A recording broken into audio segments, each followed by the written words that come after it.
Ce soir, c'est la zkara du grand-père de notre cher Jordan Yarden Twitou, dont le papa est là, tonton, la famille, qui se retrouvent réunis autour de la mémoire du grand-père qui était connu sur le nom de Kahlaoui Tounsi. Eh bien, c'est le grand-père de notre cher Jordan. Maintenant, vous avez compris pourquoi il réjouit les gens comme son grand-père. C'est quelqu'un qui a pu participer à tellement de smahot, célébrer la joie et la simha et le bonheur de tant de gens en Tunisie. Alors je voudrais, par rapport à ce mérite, rappeler l'histoire de la Gemara dans Maseret Ta'anit.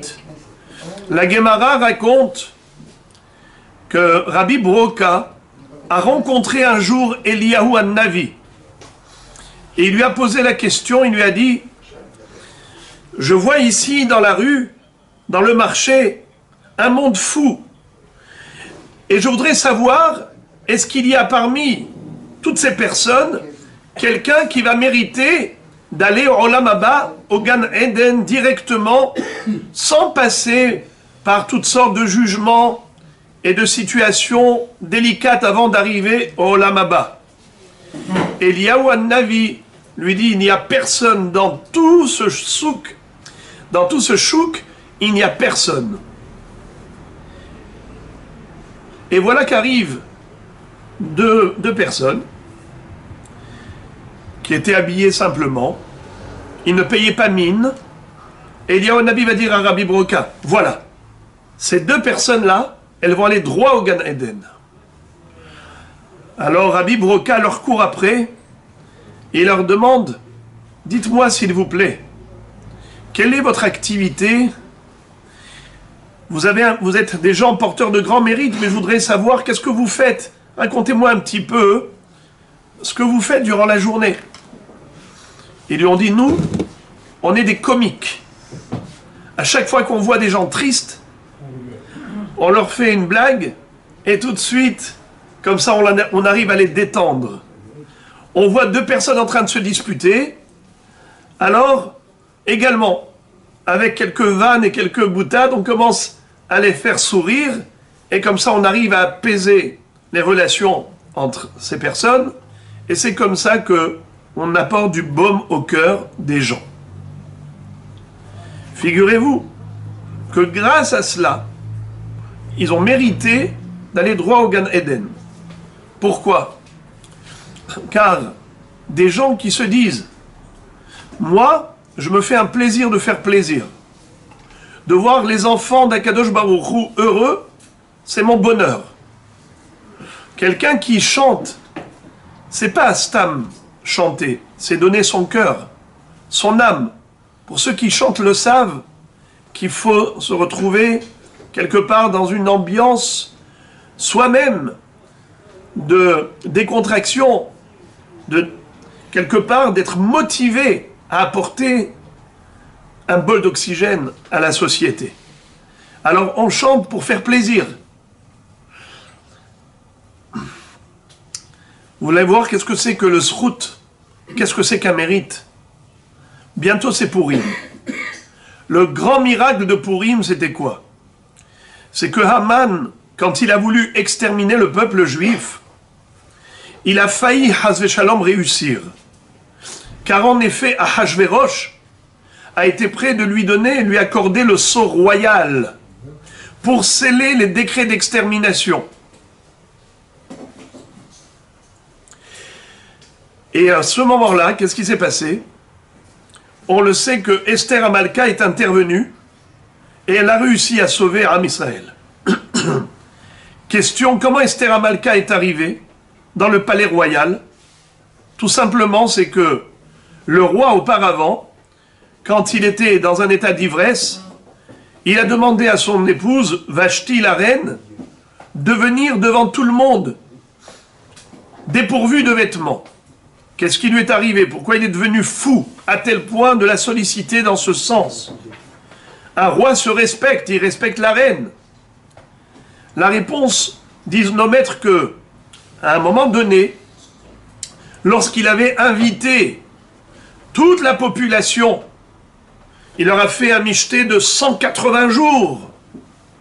Et après encore 7 jours supplémentaires pour les habitants de Suse, de Shushan Abira. Le 7e jour, Ketov Lev HaMelech Bayaïn, et le roi qui était parfumé, embaumé de vin. Et là, il demande à ce qu'elle vienne comme ça. Pourquoi? Parce qu'il a eu écho des discussions et des conversations de ses invités. Qu'est-ce que disent les non-juifs lorsqu'ils se retrouvent dans ces situations? De quoi ils vont parler pendant la fiesta? Alors ils vont parler de la beauté des femmes. Les Perses disaient, les filles perses sont les plus belles. Les gens de Médie allaient dire, les Madaï, les filles de Madaï sont les plus belles. Le roi va dire, la mienne, elle est ni de Perse, elle est ni de Madaï, Paras ou Madaï, et elle est encore plus belle que toutes les autres.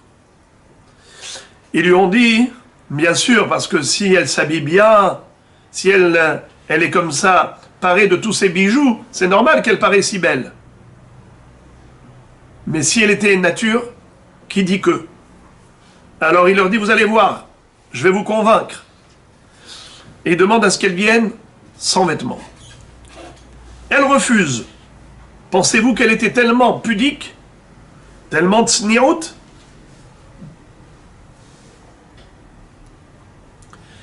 Pourquoi elle a refusé? Hachamim disent que Akadosh Baruch Hu a fait en sorte qu'elle ne puisse pas accepter. Elle lui a envoyé dire, comment tu oses me demander une chose pareille? T'as perdu la tête? Mon père, il buvait beaucoup plus que toi. Il buvait comme 1000 hommes. Et il n'a pas perdu la boussole. Et toi, avec quelques verres de vin, ça y est, tu n'es plus toi-même. Elle lui a même rappelé qu'il était, lui, à Hachvérosh, avant de devenir roi, le gardien des écuries de son père. Alors là, chlet. Mais pourquoi est-ce qu'il a refusé? Mais pourquoi est-ce qu'elle a refusé? Puisque elle était loin d'être tsniout, d'être pudique. Eh bien, nos maîtres nous révèlent le secret. Akadosh Baruch Hu a envoyé Gabriel à Malach, et il lui a collé une queue. Quoi? Une queue. Vashti. Donc, elle ne pouvait pas venir comme ça. Et c'est quoi cette histoire de queue? On a trouvé que la queue? Pourquoi pas une corne? C'est quoi la queue? Hachamim nous disent que qui était Vashti? Vous savez qui elle était? La fille d'un roi. Bravo! La fille d'un roi qui s'appelait comment? C'était le père de Vashti. Ah, Zach. Son père s'appelait Belshazzar, en français Balthazar. Et le père de Balthazar, qui était-il? Évil Mérodach. Et le père de Évil Mérodach, qui était-il? Nebuchadnezzar Aracha, Nabucodonosor en français.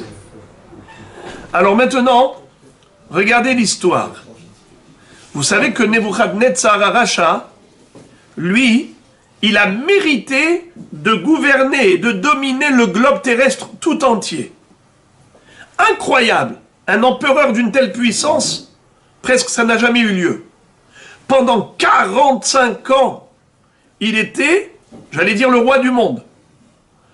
Le maître, c'est-à-dire le roi, l'empereur, qui avait soumis tout le globe terrestre.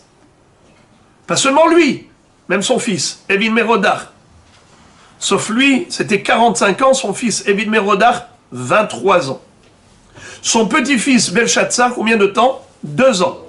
Ça fait combien de temps? En tout, allez, on compte 45, plus 23, plus 2, 70. Par quel mérite? Alors écoutez l'histoire. À l'époque de Nebuchadnezzar, il n'était pas encore roi. Il était juste le scribe le greffier, le secrétaire général du palais d'un roi qui s'appelait Baladan. Baladan a entendu un grand nes que Akadosh Baruch Hu a fait au roi d'Israël. Il se nommait Chizkia, Ézéchias en français.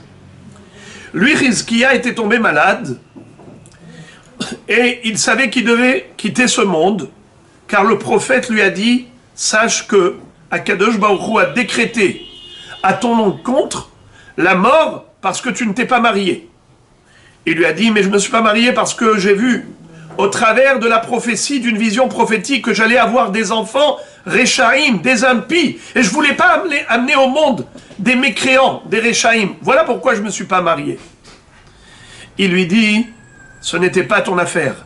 Dieu t'a demandé de faire la mitzvah de procréation, tu n'avais pas à t'immiscer dans les plans divins.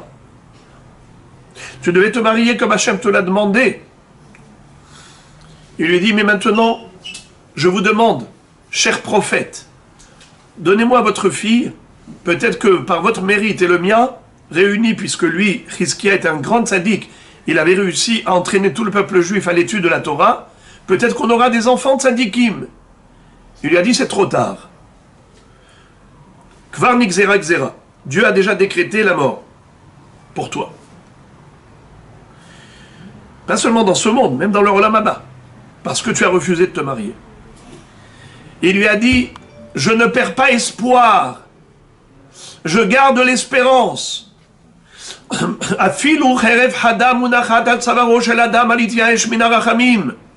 Même si une épée tranchante se trouve déjà posée sur le cou de l'homme, il ne doit pas désespérer de la miséricorde divine. Et donc je vais appeler Hachem au secours, et c'est ce qui s'est passé. Et il va demander à Kadosh Baruch Hu un signe, comme quoi il a réellement accepté sa prière.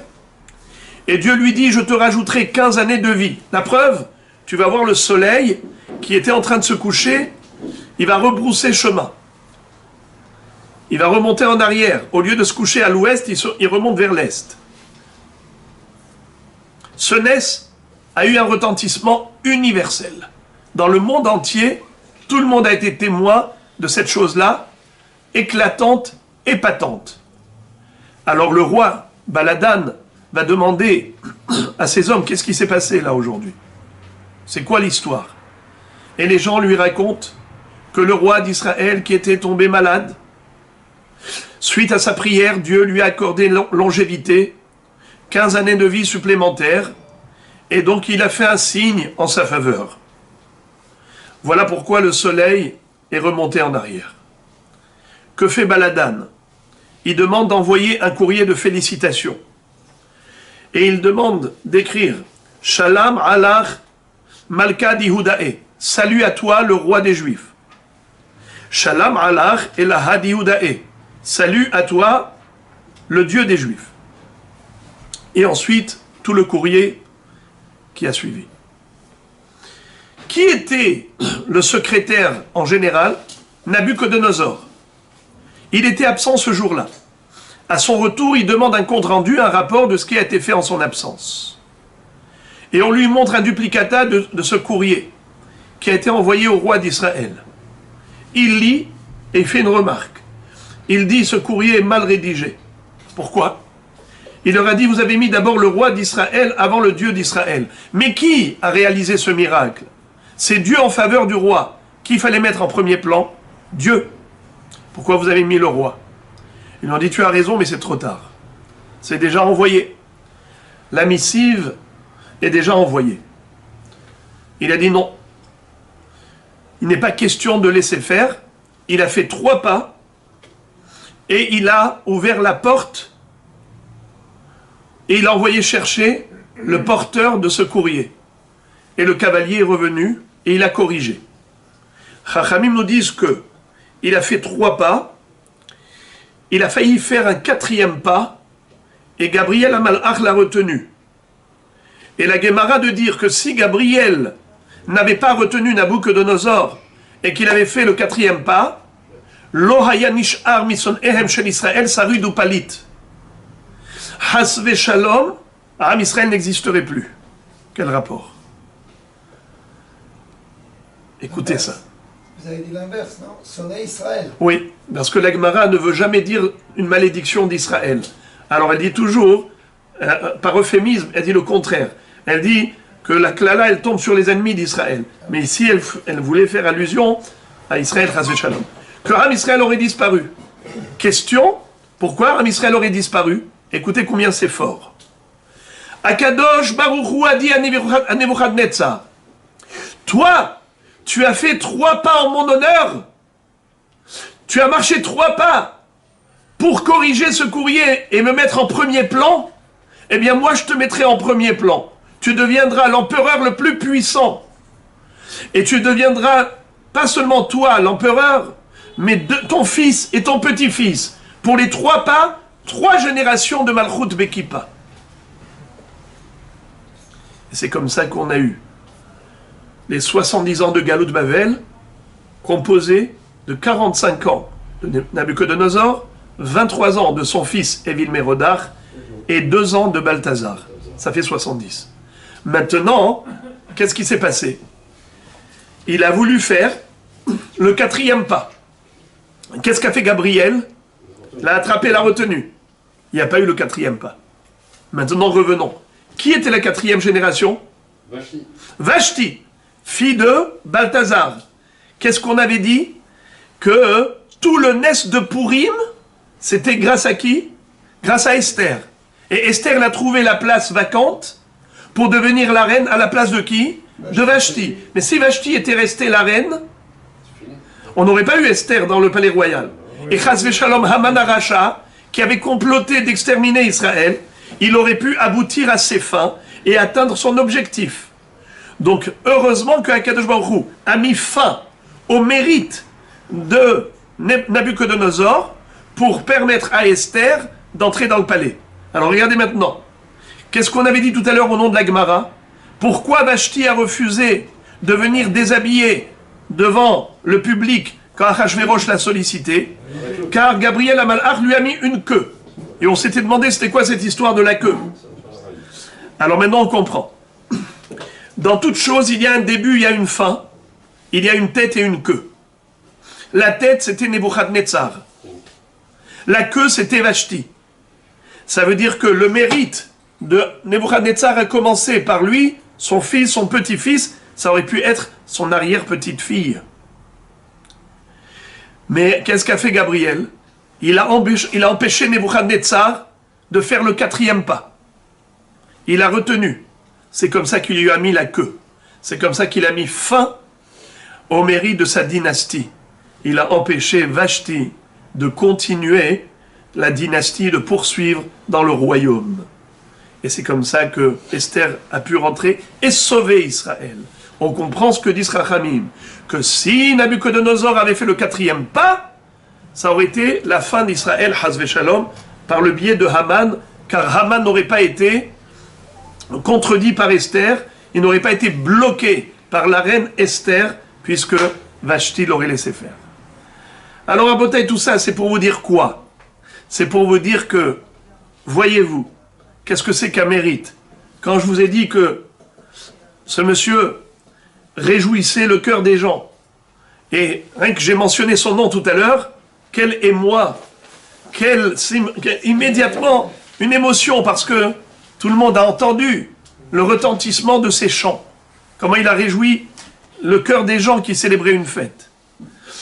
Son fils, c'est Rabbi David Twitou de Ashdod, qui est le frère des tzadikim ici présents. Il y a la tzadeket qui est là, la maman. Grande tzadeket. Hazak ou Baruch. Vous connaissez mieux que moi la famille Rabbi Meir. Eh bien, je suis très content de voir maintenant la 3e génération. Jordan, Baruch Hashem, voyez-vous, lui aussi nous réjouit. Dès que je lui ai demandé de bien vouloir s'atteler à la charge, il n'a pas hésité. Et il a foncé comme dans la mer Rouge.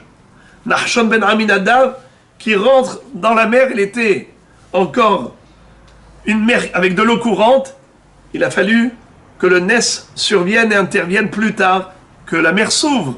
Mais il faut quelqu'un qui se jette, qui se lance à l'eau. Et en effet, après on voit les miracles. Alors, Baruch Hashem, ça fait plaisir de voir que son zéchout il accompagne ses enfants et petits-enfants. Et c'est surtout l'échelle de valeur, de savoir être altruiste, être capable de donner de soi pour les autres. Et c'est tout ce qui reste. Vous savez, il y avait une fois quelqu'un qui sortait de la boulangerie. Le vendredi après-midi, il sortait de la boulangerie avec 5 halotes. Il y a quelqu'un, un pauvre qui vient solliciter ce monsieur. Il lui dit, monsieur, je n'ai rien à manger pour Shabbat. Vous pouvez me donner, s'il vous plaît, du pain? Alors il dit à son petit-fils qui portait le sachet, donne-lui 2 pains, 2 halotes. Et après, quand le monsieur est parti, il lui dit à son petit-fils, dis-moi, combien il nous reste de pain? Alors il ouvre, il dit, il nous reste, papy, 3 pains. Il a dit, non, je te demande, combien il nous reste de pain? Il dit, papa, je sais compter. 1, 2, 3. 3 pains. Il lui dit, eh bien, tu n'as pas compris ma question. Je t'ai pas dit combien il reste. Je t'ai demandé combien il nous reste. Ça veut dire que ce qui nous reste, c'est que 2 pains qu'on a donnés. Ce qui nous reste, c'est pas ce qu'on a gardé pour soi, c'est ce qu'on a donné aux autres. Ça, c'est ce qui nous reste pour l'éternité. Donc, Baruch Hashem, il lui reste un grand patrimoine et qui continue. Baruch Hashem, Rabbi David Twitou, aussi qui réjouit le cœur des gens. C'est pas pour rien qu'il a mérité cela. Et je terminerai en disant, Bisrout Elkana Shmuel. Shmuel, c'était le prophète Samuel. Le prophète Samuel, lui, Hachamim disent que lui, il allait d'un endroit à l'autre pour enseigner la Torah aux Bnei Israël, pour les juger. Par quel mérite il est arrivé au mont Shmuel? Par le mérite de son père Elkana. Elkana a vécu à l'époque du Mishkan Shiloh. Et il voulait que les gens aillent pèleriner pendant les 3 fêtes de Pessah, Shavuot et Sukkot. Mais les gens ne se bougeaient pas. Qu'est-ce que faisait Elkana? Il réunissait quelques personnes. Et il allait passer la nuit dans le Kikar. Il passait la nuit à la Belle Étoile. Les gens disaient, mais non, venez dormir chez nous. Non, non, non, non. Mais pourquoi vous êtes là? Eh bien, parce qu'on est en train de voyager pour le pèlerinage à Shiloh. Ah bon? Eh bien, nous aussi, on vient avec vous. Après, ils passaient d'une ville à l'autre, et ils allaient passer la nuit dans le Kikar. Et on voyait du monde. Mais qu'est-ce que vous faites là? Parce qu'on doit aller pour la mitzvah de Ali à la Régel. Et c'est comme ça que d'une ville à l'autre, le noyau grossissait, et il y en avait de plus en plus.